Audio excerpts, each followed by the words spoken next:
Bulletin में सबसे पहले आपको खबर दें, शहबाज शरीफ और मौलाना फजल रहमान की मुलाकात की अंदरूनी कहानी सामने आ गई है। शहबाज शरीफ के करीबी ज़राए का बताना है कि शहबाज शरीफ ने कहा कि हमारी ख्वाहिश है कि हुकूमत बनाने में आप शामिल हों। इस वक्त ब्यूरो चीफ जियो न्यूज़ लाहौर रईस अंसारी साहब हमारे साथ मौजूद है। रईस साहब, क्या है ये अंदरूनी कहानी, क्या कहा शहबाज शरीफ ने और मौलाना फजल रहमान ने क्या जवाब दिया? देखिए, सबसे पहली बात यह है कि जो चौधरी शुजात के घर जो सियासी रहनुमा इकट्ठे हुए, शहबाज शरीफ उससे पहले जाना चाहते थे मौलाना फजल रहमान के पास और उन्हें भी मनाकर लाना चाहते थे, लेकिन वहाँ से ये जवाब आता था कि अभी उनका मजलिस आमला का इजलास जारी है, अभी मुलाकात नहीं हो सकती। लेकिन ये क्योंकि मीटिंग तय थी चौधरी शुजात के घर, उसके बाद वो मौलाना फजल रहमान घर पहुंचे हैं, तो मौलाना फजल रहमान ने बहुत तहफ़्फ़ुज़ात का इज़हार किया, स्पेशली इलेक्शन के नताइज पर। और जो शहबाज शरीफ ने उन्हें ये कहा कि मौलाना, जिस तरह आप हमारे साथ पहले भी चलते रहे और हमारी ख्वाहिश है कि आप हमारे साथ हुकूमती अमल में शामिल हो। इस पर मौलाना ने कहा कि ये कैसे मुमकिन हो सकता है कि आपकी हुकूमत में शामिल हो, क्योंकि हमें तो जो नताइज सामने आए वो हमें वही कबूल नहीं हो रहे, तो हम किस तरह शामिल हो सकते हैं। इस पर कई बार भी बारह शहबाज शरीफ ने उन्हें शामिल होने के लिए कहा, तो उन्होंने कहा कि हम पहले भी पीडीएम हुकूमत में थे, जेयूआई वहाँ थी और मुल्क के हालात ठीक करने के लिए शामिल हुए थे, लेकिन हमें बहुत तहफ़्फ़ुज़ात है, स्पेशली जो रिजल्ट है उस पर हमें बहुत तहफ़्फ़ुज़ात है। इसलिए हम अभी मजलिस आमला का हमारा इजलास जारी है, यानी आज भी ये 2 बजे होगा, कि उसमें जो फैसला होगा वो आपको आगाह कर दिया जाएगा। हमारे जरा ये कहते हैं कि मजलिस आमला के जो अरकान हैं अपना जेयूआई के, वो नहीं चाहते कि हुकूमती अमल में शामिल हो। जी ठीक है, मजलिस आमला का इजलास जारी है और वो नहीं चाहते कि हुकूमत का हिस्सा बने मौलाना फजल रहमान की जो मजलिस आमला के अरकान है। बहुत शुक्रिया bureau chief Lahore rice Ansari साहब हमें तफसीलात से आगाह कर रहे थे।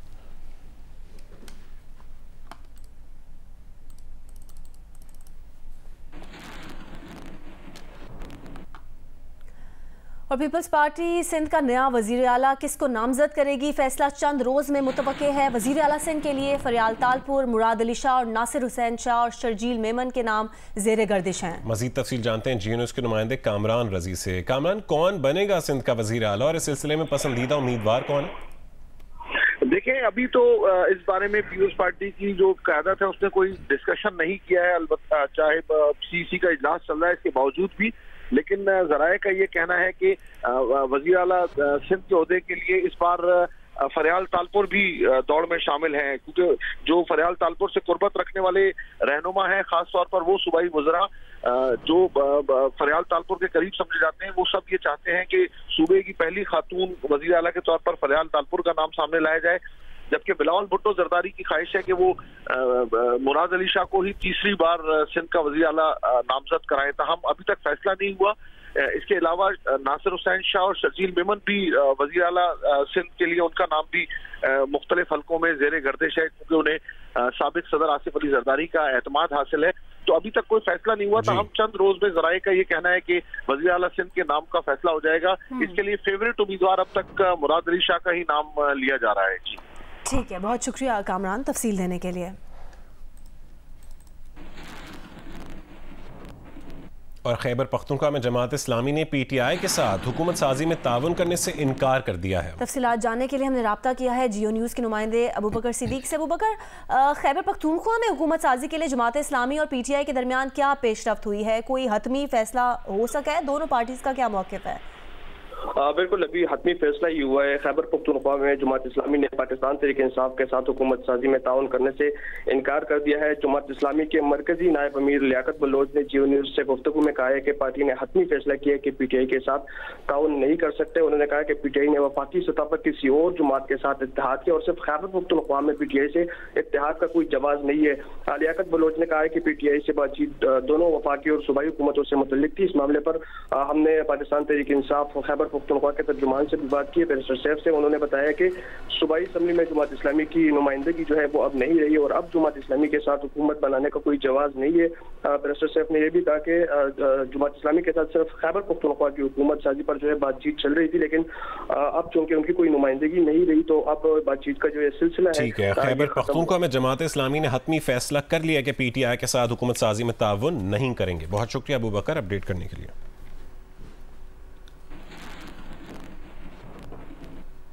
तर्जुमान जमात इस्लामी कैसर शरीफ का कहना है कि इलेक्शन का इनेकाद पुरअमन हुआ, ताहम रात को नताइज रोक कर बड़े पैमाने पर धांधली की गई है। मामलात इलेक्शन कमीशन की बजाय कहीं और से कंट्रोल हो रहे हैं। ये मामला सिर्फ जीत और हार का नहीं, वोट के तकद्दुस का मामला है। कैसर शरीफ का कहना था कि जमात इस्लामी इलेक्शन में धांधली के खिलाफ जुमे को इस्लामाबाद में धरना देगी। कराची में जमात इस्लामी का मैंडेट चोरी हुआ, जीती हुई सीटें हरवाने की कोशिशें की जा रही हैं। उन्होंने कहा कि तमाम हलकों में होने वाली धांधली से मुतालिक शिकायत इलेक्शन कमीशन को जमा करवाएंगे। अपना हक बचाने के लिए तमाम आईनी और कानूनी रास्ते इख्तियार करेंगे।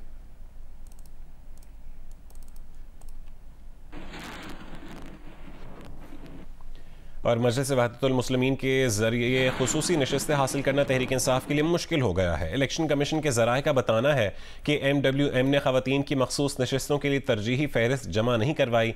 ज़राए के मुताबिक इलेक्शन एक्ट सेक्शन 104 के तहत तरजीही फहरिस्त जमा करवाने का वक्त गुजर चुका है। इलेक्शन एक्ट के तहत सियासी जमातें कागजात नामजदगी जमा कराने की आखिरी तारीख तक तरजीही फहरिस्त जमा करा सकती थीं। कागजात नामजदगी की तारीख गुजरने के बाद तरजीही फहरिस्त में तब्दीली या इजाफा भी मुमकिन नहीं।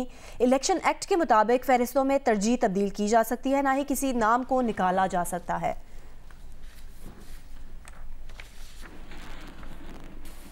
इस्लामाबाद में कौमी असम्बली की 3 नशिस्तों पर कामयाब उम्मीदवारों के नोटिफिकेशन कलअदम करार देने की दरख्वास्त पर फैसला महफूज कर लिया गया है। इस्लामाबाद हाई कोर्ट के चीफ जस्टिस आमिर फारूक ने शुएब शाहीन, अली बुखारी और आमिर मुगल की दरख्वास्तों पर समाअत की।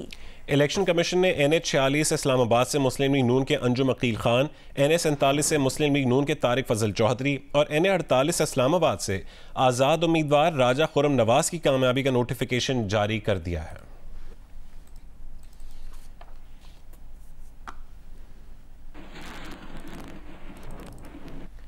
और एक्सचेंज कंपनीज की जवाबित और हिदायत की संगीन खिलाफ वर्जियों पर स्टेट बैंक ऑफ पाकिस्तान ने 3 एक्सचेंज कंपनीज के लाइसेंस गैर मुअय्यना मुद्दत के लिए मुअत्तल कर दिए हैं। तीनों एक्सचेंज कंपनीज कोई लेन देन नहीं कर सकेंगी। नुमाइंदा जियो न्यूज़ अली इमरान सैयद हमारे साथ मौजूद हैं, उनसे जानेंगे।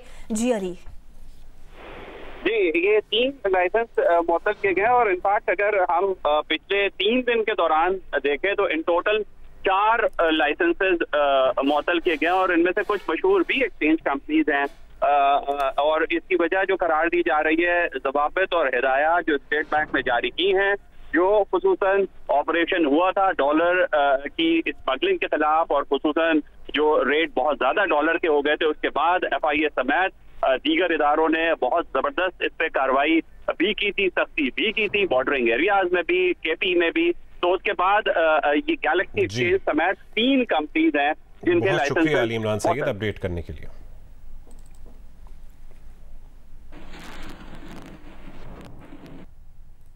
कुछ बात करेंगे मौसम की। कराची में मतला साफ और मौसम खुश्क रहेगा। महकमा मौसमियात के मुताबिक आने वाले दिनों में दर्जा हरारत में इजाफे का इम्कान है। उनीबा ज़मीर शाह मौसम की तफसीलात से आगाह कर रही हैं। कराची में थोड़ी बहुत मौसम की खुनकी जो बाकी रह गई थी अब वो ख़त्म होने वाली है, क्योंकि आइंदा आने वाले दिनों में दर्जा हरारत में इजाफे का इम्कान है। दिन के बेशतर हिस्से में कराची में मतला साफ़ रहता है, मौसम खुश्क महसूस किया जाता है और रात में थोड़ा बहुत खुनक रहता है क्योंकि शुमाल मशरिक़ से खुनक हवाएँ चलती रहती हैं। लेकिन अब दर्जा हरारत बढ़ने का इम्कान है। इन दिनों जो दिन के दर्जा हरारत हैं वो 28 से 30 डिग्री सेंटीग्रेड के दरमियान रह सकते हैं और रात के दर्जा हरारत 14 से 16 डिग्री सेंटीग्रेड के दरमियान रहेंगे। हफ्ते से दर्जा हरारत में मज़ीद इजाफे का इम्कान है और यूँ रात के भी दर्जा हरारत बढ़ने लगेंगे। कराची में क्योंकि इन दिनों शुमाल मशरिक़ से हवाएं चल रही हैं, इसलिए फ़िज़ाई मियार मुसलसल मुतासिर रहता है और कराची दुनिया के आलूदा तरीन शहरों के जो इब्तदाई 10 शहर हैं उसमें शामिल रहता है। इस वक्त भी कराची दुनिया के आलूदा तरीन शहरों की फहरिस्त में 7वें नंबर पर मौजूद है और यहाँ का एयर क्वालिटी इंडेक्स 180 से ज़ायद रिकॉर्ड किया गया है। लाहौर के इलाके जौहर टाउन में घर में काम करने वाली बच्ची पर तशद्दुद में मुलव्वस मुल्ज़िमान को गिरफ्तार कर लिया गया है। चेयरपर्सन चाइल्ड प्रोटेक्शन ब्यूरो ने कहा है कि ब्यूरो ने तशद्दुद की शिकार 10 साला बच्ची को तहवील में ले लिया है। इस खबर की तफसील लेंगे नुमाइंदा जियो न्यूज़ उम्मे फरवा से। उम्मे फरवा, मजीद क्या पता चला है? जी, चाइल्ड प्रोटेक्शन ब्यूरो के मुताबिक ये बच्ची जो है घरेलू मुलाजमा है और जौहर टाउन के इलाके में थी और चूंकि वहीं के इलाके में ये एक घर में काम कर रही थी तो वहीं से चाइल्ड प्रोटेक्शन ने इसको तहवील में लिया है और ये 10 साला बच्ची है जिसका नाम गुलनाज बताया जा रहा है। और जो चेयरपर्सन है सारा अहमद, उसके मुताबिक मालका ने कमसन बच्ची को बिना इजाजत के खाना खाने पर तशद्दुद का निशाना बनाया है और उसके तशद्दुद का शिकार बच्ची के चेहरे और जिस्म पर जो है वो निशान भी हैं। एक तो FIR दर्ज हो चुकी है और जो मुल्ज़िमान हैं उनको भी गिरफ्तार किया जा चुका है। जी ठीक है, बहुत शुक्रिया उम्मे फरवा अपडेट करने के लिए।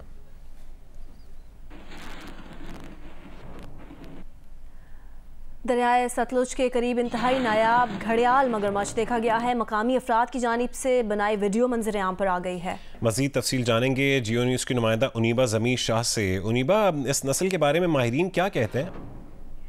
जी हाँ, ये जो वीडियो है ये वाइल्ड लाइफ एक्टिविस्ट है फहद मलिक, उन्होंने हमसे शेयर किया है। उनके मुताबिक ये इंतहाई नायाब और नस्ल का घड़ियाल है, मगरमच्छ की नस्ल का है और ये दरियाए सतलज के करीब इसे देखा गया क्योंकि दरियाए सतलज में पानी की मिकदार कम थी, इसलिए इसकी बासानी वीडियो बनाई गई है। आज से साल 2023 में भी WWF पाकिस्तान ने कसूर के करीब घड़ियाल की मौजूदगी की रिपोर्ट की थी और इस दौरान एक सर्वे किया गया था और फिर ये बताया गया कि तकरीबन 3 दहाइयों बाद घड़ियाल की पाकिस्तान वापसी मुमकिन हुई है क्योंकि ये अब यहाँ पे नजर नहीं आते। ये खास तौर पे नेपाल, इंडिया और पाकिस्तान में ही पाए जाते हैं। इसके अलावा दुनिया में ये कहीं नहीं पाए जाते, लेकिन पाकिस्तान में इनकी मौजूदगी की इत्तला नहीं मिलती थी, बहुत ही कम नजर आती है। एक और बात के लोग इनको देखकर डर जाते हैं, लेकिन ये बेजरर होते हैं, ये इंसानों पर बहरास्त हमला नहीं करते। लेकिन हाँ, अगर कोई इनको पकड़ने की कोशिश करता है या इनके करीब जाता है तो इनके दांत बहुत नोकीले होते हैं जिसकी वजह से इनको जख्मी भी कर देते हैं। वाइल्ड लाइफ एक्टिविस्ट कहते हैं कि इनके तहफ़्फ़ुज़ पर करने की जरूरत है और लोगों को ये आगाही देने की जरूरत है कि ये 3 दहाइयों बाद ये पाकिस्तान में नजर आया है। शुक्रिया तफसील देने के लिए।